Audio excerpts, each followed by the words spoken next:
Boa noite a todos.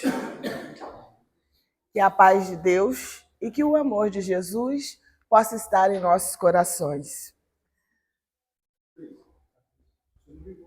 Não liguei. Ai, my God. Agora, veja. Foi? Não.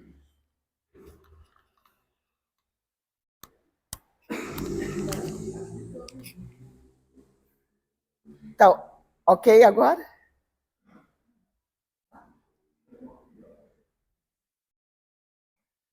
Os recursos tecnológicos continuam, como sempre, contra mim, gente. Não adianta. Tá certo agora? Então, vamos lá. Como sempre, com muita emoção. Não é? Para usar a voz. Na noite de hoje, nós vamos conversar sobre 2000 anos após Augusto. Mas quem seria Augusto, né? Por que desse tema? Quando me apresentaram esse tema, fiquei até pensando, analisando muito, né? E aí a gente vai fazer as reflexões e vamos construindo juntos. Quando vem falando de há 2000 anos, né, após Augusto, vem nos falar a respeito de Caio César. Caio César, quem foi Caio César? Em Roma, após a morte de Júlio César, quando ele é assassinado, começa-se uma grande batalha para se descobrir quem seria, então, seu sucessor.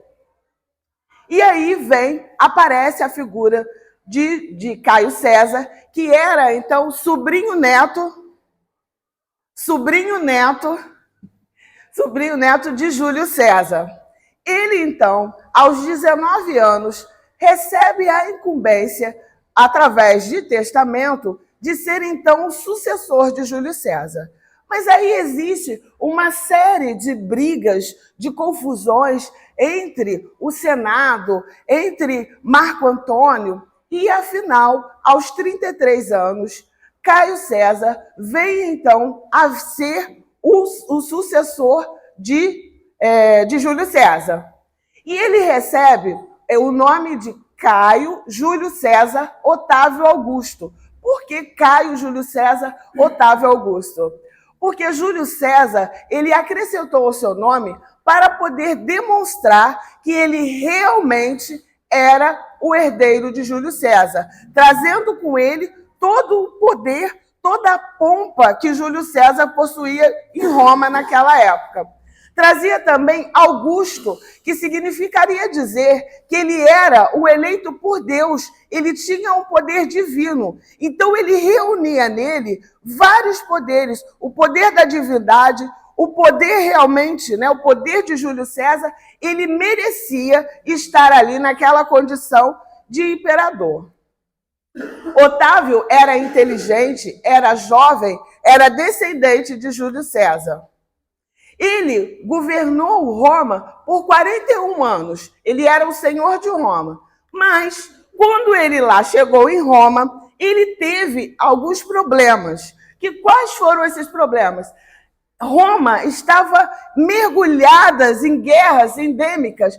Volta e meia, quantas vezes a gente, vendo as histórias de Roma, né, lendo os livros que nos falam sobre Roma antiga, ou mesmo assistindo a filmes, quantas vezes a gente vê lá o governo romano tentando dominar, achando que, como vamos dizer, né, que eram os donos da cocada, vamos dizer assim, e querendo todas as terras, tudo o que existia de melhor para si. E com isso, os povos não cediam pacificamente suas terras para o governo romano. Então, eles estavam constantemente em guerras, né? Guerras com outros povos, guerras entre o próprio povo que estava ali, que não estava satisfeito com muitas coisas que aconteciam. Naquela época, nós tínhamos a corrupção, problemas morais de diversas ordens. Então, muitas coisas que nós temos hoje já vêm lá daquela época. Então a gente vai entendendo, ai meu Deus, mas a corrupção, por que, que o governo é corrupto? Por que, que o meu amigo fura a fila, que também é uma forma de corrupção? Por que, que eu não espero? Por que, que eu não fico com as coisas do outro, sabendo que não é minha? Então são situações que vêm lá de trás, há mais de 2000 anos atrás, essas situações já existiam. Então foi isso que o nosso amigo, ele veio, que Augustus veio ter com ele toda essa problemática para poder resolver. Então, esse período em que ele governou foi conhecido como Pax Romana, que durou de mais ou menos de 27 a.C. até 180 depois de Cristo. Depois de muitas décadas de guerra civil, durante a fase republicana de Roma, foi um governo de ordem, respeito à hierarquia, conservador e austero. Esforçou-se para reviver as virtudes esquecidas das antigas tradições e da religião. Tentou controlar a moral pública e o casamento. Reorganizou a administração, inclusive das províncias, e as forças armadas. Executou grandes obras e saneou as finanças do Estado, estimulou a cultura e a literatura latina. Então, nesse governo, o que aconteceu? Estava enfraquecida, por exemplo, a instituição da família. Como nós sabemos, para que haja progresso, a instituição da família, ela tem que estar o quê? Bem forte. Ela tem que ser uma instituição que vá reger toda a sociedade. Principalmente quando nós sabemos que, por exemplo, para as crianças, a primeira sociedade que a criança vai viver é a sociedade familiar. É dentro da família, onde ela vai aprender tudo aquilo de bom ou de ruim que aquela família apresentar. Então, a instituição da família, naquela época, ela estava muito desgastada. O casamento estava desgastado. Ele dividiu, que lá era um grande lugar, uma grande província, ele dividiu em 14 províncias. Ele arrumou as forças armadas, ele começou a arrumar os prédios públicos, porque ele queria também dar uma certa suntuosidade àqueles prédios romanos que tinham. Ele fez realmente uma transformação em Roma. E até mesmo lá, nós começamos a ter as figuras dos mecenas, né? Que eles cuidavam da cultura que o povo também queria ter acesso, para que o povo também pudesse ter acesso. E essa parte é as informações que a história nos traz. Mas, paralelo a isso, a espiritualidade vem nos contar desse período, porque é um período que vai anteceder a vinda do Cristo à nossa órbita terrena. É um período que vai ser anterior à chegada do Evangelho entre nós. Então, precisava-se, antes que o Cristo viesse, arrumar a casa. Então, como nós sabemos, nós tivemos lá o mundo primitivo, estávamos lá no mundo primitivo, agora aí fomos para o mundo de provas e expiações. Quando Jesus veio, deu início ao mundo de provas e expiações. Como nós estamos aqui nesse momento também, que nós estamos indo para o mundo de regeneração, tem muita coisa parecida com essa época que era vivida por Roma naquela época.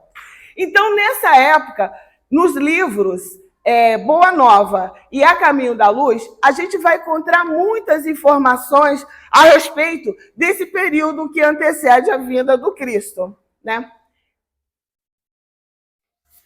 Na chamada época de Augusto, o século do Evangelho, ou Boa Nova, a esfera do Cristo se aproximava da Terra. Então, os espíritos que viriam com o Cristo, né, estavam se aproximando, mudando a atmosfera da Terra para que o Cristo pudesse vir aqui. Imaginem a envergadura do Espírito de Jesus. Ele é o governador do nosso planeta. Então, imaginem vir aqui para estar conosco, né? Nós, tão rudemente, tão espíritos ainda, com tanta coisa a ser superada. Então, Na chamada época de Augusto, o século do Evangelho Boa Nova, a esfera do Cristo se aproxima da Terra, numa vibração profunda de amor e de beleza. Então, conta-se também que as pessoas que estavam naquela época começaram a notar a diferença atmosférica que existia, né, do ar, mas que alguma coisa acontecia diferente de anteriormente. Imaginem só vocês estarem acostumados a viverem em constante batalha, em constante briga, e de repente vendo aquele cenário sendo amenizado. Porque Augusto já falava que ele já não estava naquela conquista de outros lugares. Ele estava naquela paz, naquela parte de pacificação de Roma. Então a vibração era de profundo amor. Ora, gente, espíritos nobres estavam vindo para cá. Então, essa atmosfera mudava a si mesmo. Acercava-se de Roma e do mundo não mais espíritos beliciosos, espíritos de guerra, como Alexandre ou Aníbal, porém outros que se vestiam dos andrajos dos pescadores para servirem de base indestrutível aos eternos ensinos do Cordeiro. Então, outros espíritos que a gente já estudou, e a gente procura estar sempre estudando, vendo nos livros, e em outras palestras também já foram nos contados, nos falados, que vieram junto com o Mestre, que nasceram anteriormente a ele, nasceram junto com ele e mesmo após, para poder continuar levando o Evangelho. Então, espíritos mais evoluídos nos auxiliam nessa transição. Então, lá atrás, no momento em que estava se passando de mundo primitivo para provas e expiações, e agora que nós também estamos passando de mundo de provas e expiações para a transição, também estamos sendo auxiliados.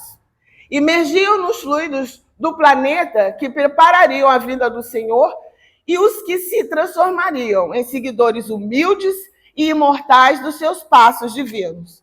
Certas categorias de espíritos já não poderiam reencarnar na Terra, devido ao seu grau de inferioridade. Afinal, Jesus iria renascer. Passaríamos por um momento de transição. Então, não tem muito a ver com o que está acontecendo agora? Então, nós vemos que, naquela época, muitos espíritos também não renasciam mais aqui. Foram barrados de nascerem aqui para que o Mestre pudesse vir e trazer o seu Evangelho para nós. Mas isso significa que eles deixaram, às vezes, de nascer? Como agora, muitos espíritos não estão reencarnando aqui, mas eles vão para outros mundos nos quais eles têm afinidade, nos quais eles têm condições de viver, tá bom? Porque Deus jamais abandona, jamais prioriza esse ou aquele filho. São as nossas escolhas que vai fazer com que qual lugar que nós iremos ficar. O século de Augusto veio nos dizer, então, da vinda do Evangelho. E, falando ainda dele, às vezes a gente pensa que a pessoa que está à frente do império está tudo bem. Olha, eu tenho poder, eu tenho riqueza, eu tenho dinheiro, eu mando em tudo. Olha que beleza, então está tudo tranquilo. Mas a gente vai ver que não, que por trás ele enfrentava situações complicadas, sobretudo no campo da saúde e da família, que ele tinha uma saúde que era, às vezes, um pouco debilitada. E na família, ele teve até mesmo que exilar a sua filha querida, a sua filha. Então, imagina um pai ter que exilar um filho. Então, ele teve muitos problemas familiares, problemas de saúde, fora que muitas das vezes, dentro da roda de poder, a gente sempre vai encontrar alguém que queira o poder no lugar do outro. Ainda estamos nessa condição de querermos o melhor para a gente, ou achar que o poder é a melhor coisa que existe.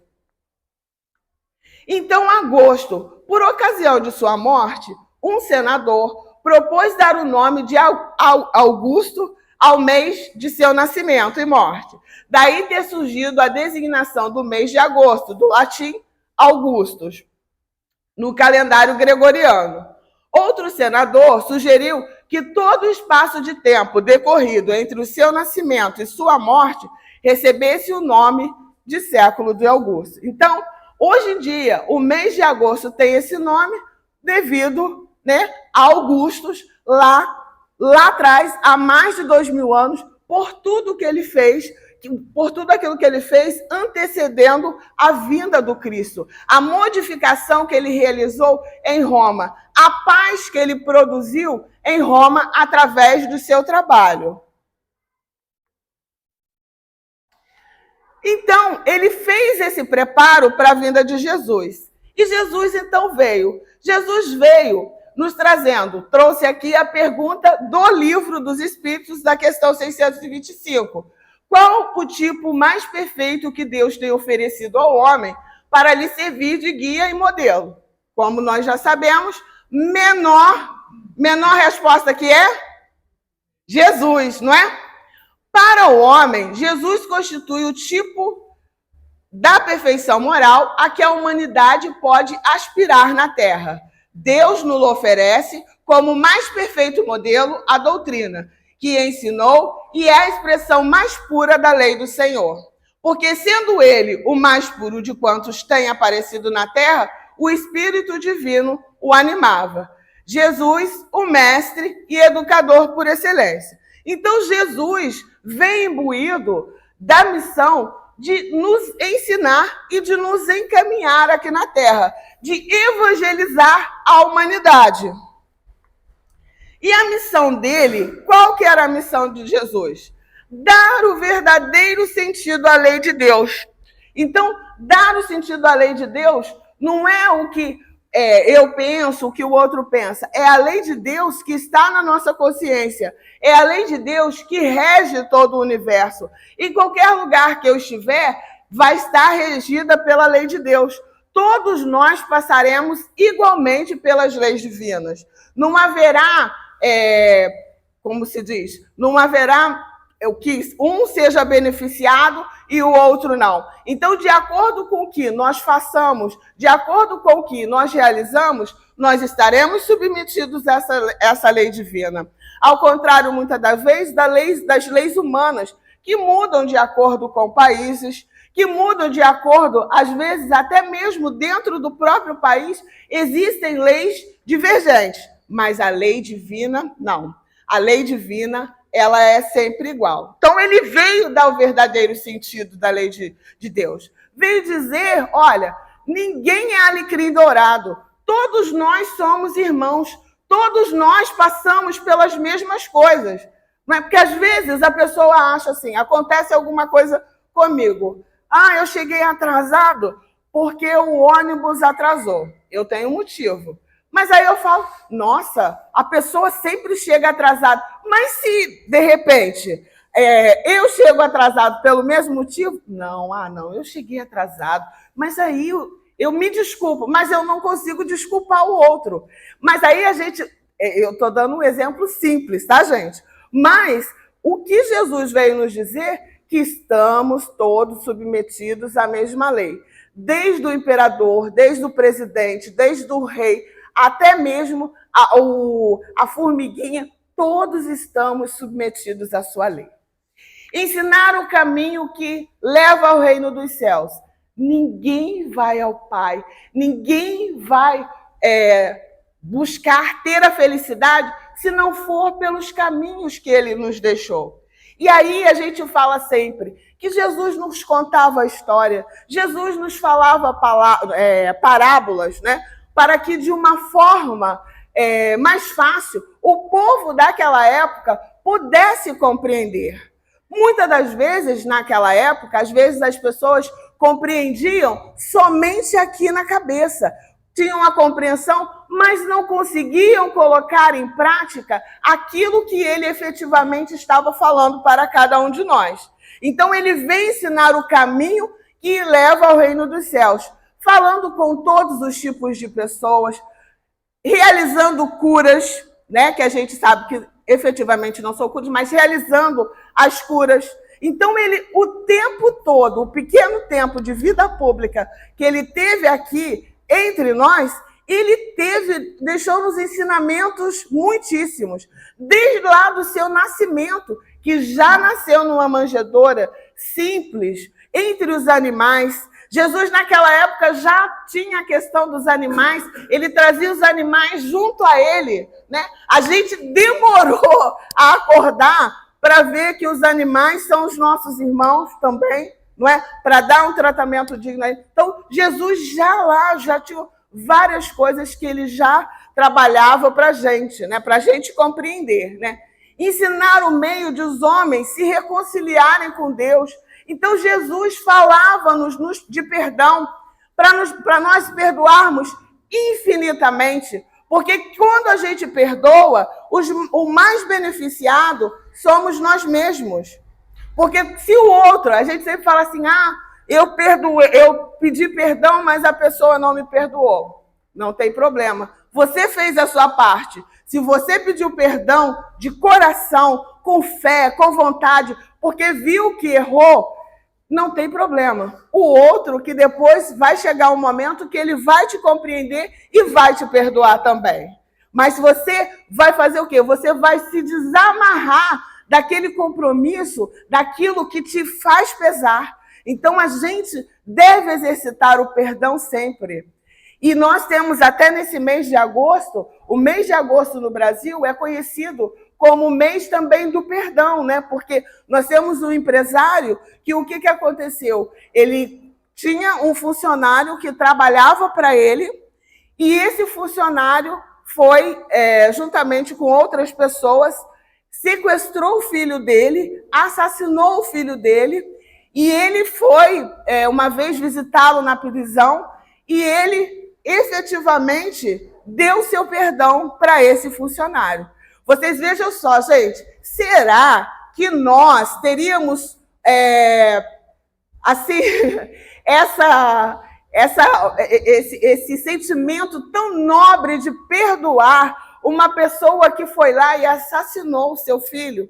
Então, ele se desprendeu dessa amarra que é o que estar preso por um sentimento ruim, por um sentimento negativo. Porque a gente sabe que a vida não é só esse momento que nós estamos vivendo agora. A vida, ela é muito além disso. Nós fomos criados lá simples e ignorantes e viemos aqui, né, reencarnando, desencarnando, para o nosso aprendizado. Há de chegar um momento que não precisaremos mais, porque já teremos evoluído. Mas, por enquanto, precisamos desse processo de idas e vindas. E aí, era um momento que estava ali. Será o que pode ter acontecido anteriormente que tenha levado aquelas pessoas a se reunirem e terem a chegar até esse acontecimento fatal? Não que a pessoa seja obrigada a assassinar o outro, não é isso que eu estou dizendo, porque a escolha é nossa. Não é porque o outro foi lá e me bateu que eu vou lá bater também, usando a lei de Talião do olho por olho e dente por dente. Porque se assim a gente agir, a gente sempre vai estar fomentando brigas, né? Vai sempre estar, um dá um tapa, eu vou lá dar um tapa. Aí o outro vai lá dar um chute, o outro vai dar um chute. Então, o que vai acontecer? A gente vai estar sempre em brigas, sempre em atrito. Jesus, então, veio nos trazer todas essas informações, veio despertar em nós o nosso eu divino. Ele veio nos dizer que somos filhos de Deus. E como filhos de Deus, nós temos a ascender, né? Nós temos o progresso, nós temos a felicidade. E nós só conseguiríamos ser felizes a partir do momento de que, o quê? A partir do momento que nós tivermos a nossa consciência livre, limpa, leve, que eu sei, ai meu Deus, graças a Deus, hoje eu não fiz mal a ninguém. Ai meu Deus, graças a Deus, hoje eu estou bem porque eu consegui vencer isso na minha vida, eu consegui vencer essa situação na minha vida. Então, isso que Jesus quer. Ele veio falar, ele sabia que nós não somos santos. Tanto não somos que resolvemos o crucificar, né? E aí, quando Jesus ainda estava aqui, com o seu evangelho de amor, ele também disse que quando nós estivéssemos prontos, viria então o Consolador prometido. E em 1857 vem o Espiritismo através da codificação de Allan Kardec, né? E ele vem nos informar várias coisas. Ele vem trazer de novo tudo aquilo que o Cristo tinha falado, mas colocando clarões, luzes bem firmes e fortes para o nosso entendimento, para que saísse aqui das nossas consciências, viesse para o nosso coração e nós pudéssemos colocar em prática. E o que o Consolador prometido, né? O que ele quer que aconteça? Qual que é o objetivo dele? Ajudar na formação do homem de bem. Então, a gente sempre tem aquela brincadeira, não é homem de bens, porque muitas das vezes a gente só quer os bens materiais, mas a gente esquece do bem moral, a gente esquece de tudo aquilo que Jesus nos ensinou, de tudo aquilo que faz bem para a nossa alma, não para o nosso corpo físico, nem nada disso. Porque na hora da nossa morte, na hora que a gente regressa para o plano espiritual, tudo fica aqui na Terra. Nós vamos com tudo aquilo que nós fizemos, tudo aquilo que nós somos, tudo aquilo que o meu eu fez enquanto espíritos, né, reencarnado. Então, ele é a formação do homem de bem. E como é que eu vou formar o homem de bem? Eu tenho as minhas vicissitudes, né? Vicissitudes. Acredito que vocês também. Então, é fazer uma análise sempre, a reforma íntima, né? Mas é uma reforma íntima que eu vou falar, não, eu estou acostumada a falar mal dos outros, amanhã eu não vou falar mais? Não vai ser assim de uma hora para outra, como numa varinha de condom. Eu estou acostumada a tirar as coisas dos outros. Vai ser de uma hora para outra que eu vou modificar isso? Não. Eu estou acostumada a ser preconceituosa, orgulhosa, egoísta. Vai ser de uma hora para outra que eu vou conseguir me modificar? Não. Mas a gente precisa dar os passos para que isso aconteça. Eu também não posso cruzar os braços e ficar pensando, esperando, né, que vai acontecer para isso acontecer. E eu posso utilizar do quê para poder fazer isso? Eu posso utilizar da meditação. Hoje em dia, que a gente tem todas essas... A gente tem ansiedade, a gente tem depressão, a gente tem tantos problemas psicossomáticos, tantos problemas que nos afligem, que a gente, às vezes, esquece do nosso momento de pararmos, de refletirmos, de colocarmos, de repente, uma música suave, e pensarmos na natureza, e pensarmos na imensidão de Deus, em tudo aquilo que Deus nos faz de bem. Então, a meditação é um remédio muito bom, muito importante nesse processo de nosso conhecimento, nesse processo de modificação que Jesus nos pede, nos mostra como fazer e que a doutrina espírita vem reiterar. Então, ele vem ajudar na formação do homem de bem, através do conteúdo espírita sobre a imortalidade da alma. Gente, quantas pessoas... já foi feito pesquisa e foi visto que muitas pessoas têm medo da morte. Vocês têm medo da morte, gente? Podem falar, tem medo da morte? Aí as pessoas falam até assim, né? Não. Mas a gente sabe que muitas pessoas têm medo da morte. Mas Jesus, o Espiritismo veio mostrar, veio comprovar da imortalidade. Nós não morremos, nós somos espíritos, nem a nossa carne, quando ela vai, né, e começa o processo de decomposição, ela é reaproveitada pela natureza. Então, a morte não existe, a morte da alma não existe. Das suas relações corpóreas com o mundo, quantos livros nós temos aí na doutrina espírita, nos contando de como é o lado de lá, né? Como que é o lado lá na espiritualidade quando desencarnamos, nos dando conta, obras diversas de André Luiz, de vários espíritos nos contando como é o lado de lá. Então, essa relação, né, com o lado de lá é muito importante.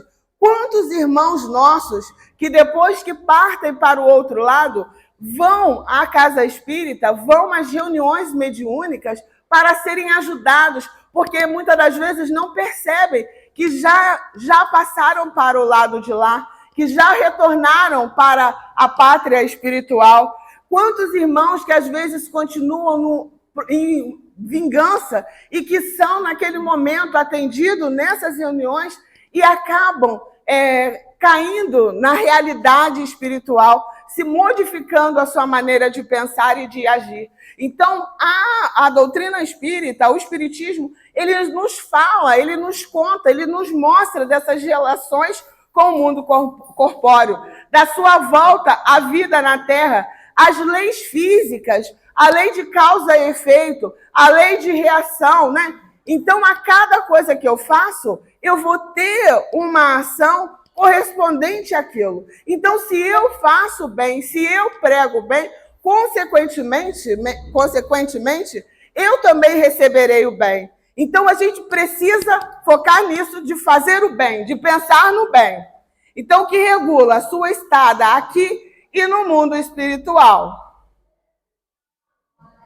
E aí, a pergunta, 2000 anos se passaram lá desde Augusto. E como estamos? Vamos fazer uma análise, cada um de nós. Vamos colocar uma luz nas nossas consciências e pensarmos, como é que eu estou? Como é que eu estou na minha casa, com os meus familiares? Eu tenho sido ajuda ou eu tenho sido espinho? Como é que eu estou na minha casa? Será que as pessoas ficam felizes quando eu chego? Ou as pessoas querem fugir para outros lugares quando eu chego em casa? Como é que eu estou no meu trabalho, no meu local de trabalho? Será que eu faço com que as pessoas temam? Eu utilizo mais de energia do que seria necessário? Como é que eu estou no meu trabalho? Como professora dando aula, tem uma aluna que ela é especial de certa forma, né? Todos os alunos são especiais, mas ela é especial. E hoje ela foi comer uma melancia e comeu a casca da melancia, vamos dizer assim. E ela comeu a casca de melancia, ela foi me perguntar se tinha problema. Eu estava atendendo um aluno, um outro aluno de brincadeira falou com ela que era para ela correr, que ela ia morrer. Olha, a criança mais chorou que parecia que o mundo tinha acabado. E aí eu mostrei para eles, vocês estão felizes com o que vocês fizeram com a amiguinha de vocês? Aí eles mesmos ficaram assim, provocou uma reflexão neles, porque assim, eles não tinham ideia que uma brincadeira poderia acarretar aquilo naquela criança, né? Então, assim, a gente tem que pensar muito, porque às vezes eu penso e ajo de um jeito, mas como que o meu irmão vai receber, às vezes, uma brincadeira? Há uma palavra mal falada, uma palavra que eu digo, porque a gente esquece que as palavras, elas carregam com si energias que podem acalmar, energias que podem envolver e abraçar, mas também energias que podem machucar e ferir. E aí, quando a gente fere, que dificuldade que é para que a pessoa possa retornar à sua serenidade. Então, que a gente também pense na maneira de falar, na maneira de agir. Quantas vezes vocês, quem tem filho principalmente, não diz que o filho é importante para ele, seja pai ou seja mãe?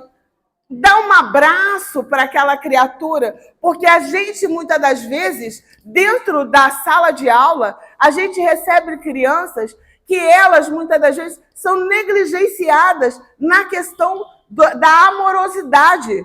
Porque, às vezes, se pensa que amar é só dar as coisas materiais, é só dar os livros, é só dar a melhor escola, os melhores sapatos, mas não. A criança, ela precisa do amor, ela precisa sentir que está sendo amada. E nos dias de hoje, que a gente vê a questão também do celular, que hoje está até se discutindo uma legislação por causa do quê? Da adultização das crianças que está sendo feita nas redes sociais. O que acontece? A gente precisa estar cada vez mais perto dos nossos pequenos e das nossas pequenas. Tá bom? Então, é uma coisa que a gente fala. Então, como é que está a minha questão com os meus filhos? E se não são meus filhos, se são sobrinhos, se são pessoas do lado de fora, às vezes a questão, às vezes até mesmo da pedofilia e de outras coisas, que a gente vê, às vezes, adultos olhando para jovenzinhas ou para crianças com olhares que não são olhares de Deus, que não são olhares divinos, que acabam acarretando traumas e violências para aqueles seres que estão ali. E não pensem, às vezes, que Deus não está vendo, que lá do outro lado não vai estar lá na sua ficha, né, das coisas que fizeste, vai estar lá, tudo vai estar lá. Então, meus irmãos, pensemos como estamos há mais de 2000 anos, após tudo aquilo que o Cristo nos falou. Eu lembrei também aqui agora de uma história até de Allan Kardec Guimarães, né, de Valença, que uma vez ele foi... Tem muitos casos, né, de ajuda ao próximo. Uma pessoa que não tinha recursos variados, mas ele contava com a ajuda das outras pessoas, né, Celso? para que ele pudesse fazer a caridade. E ele, uma das coisas, ele foi num lugar que tinham muitas crianças para levar brinquedos. E lá, levando aqueles brinquedos, quando eles o viram, começaram a gritar: Papai Noel, Papai Noel, Papai Noel. E aí ele brincou: Papai Noel preto, né, negro, como é que pode, não sei o quê. Mas para aquelas crianças, ele era o Papai Noel, porque ele estava levando o brinquedo que falavam que o Papai Noel levava, né? Então, assim, mas ele estava levando aquilo ali, eram presentes e coisas que ele tinha, era dele? Não. Outras pessoas tinham encaminhado aqueles presentes para que ele pudesse levar para as crianças.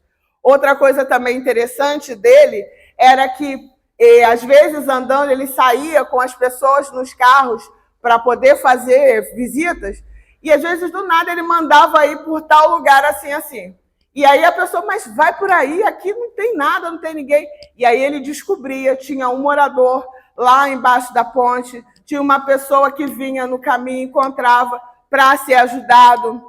Então, a gente precisa, muitas das vezes, abrir o nosso coração para que as coisas venham.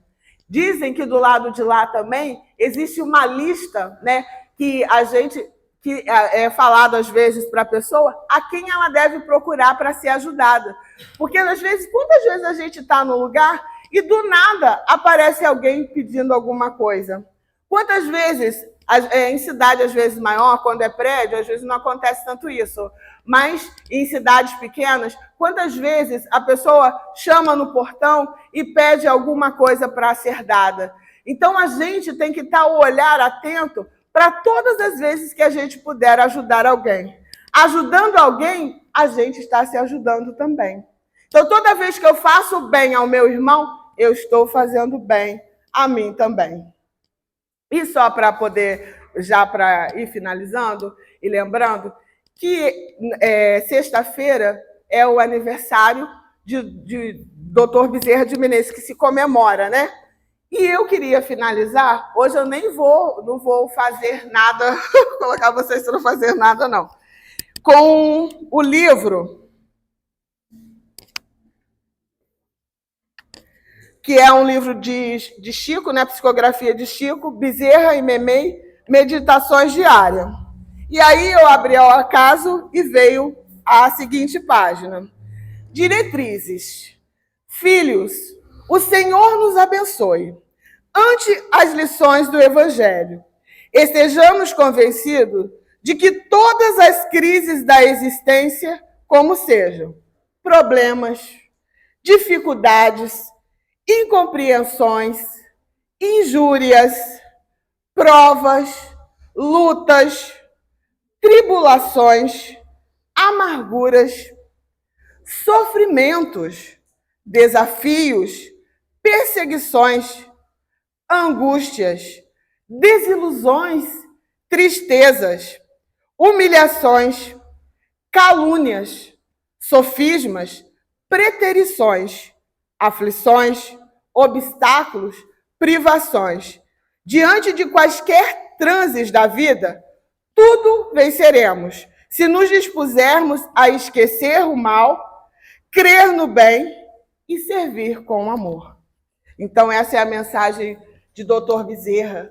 E eu gostaria também que, nesse momento, nós pudéssemos fechar os nossos olhos, lembrarmos das pessoas da nossa casa, lembrarmos dos nossos irmãos que estão em guerra, pedirmos pela paz no planeta e orarmos o Pai Nosso que Jesus nos deixou.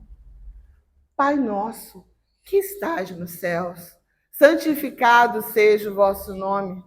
Venha a nós o vosso reino.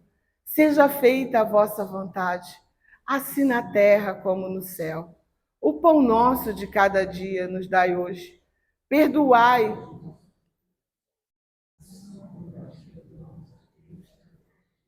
Não nos deixeis, mas livrai-nos do mal. Que assim seja. Fiquem na paz de Deus, fiquem na paz de Jesus e uma excelente semana para todos nós.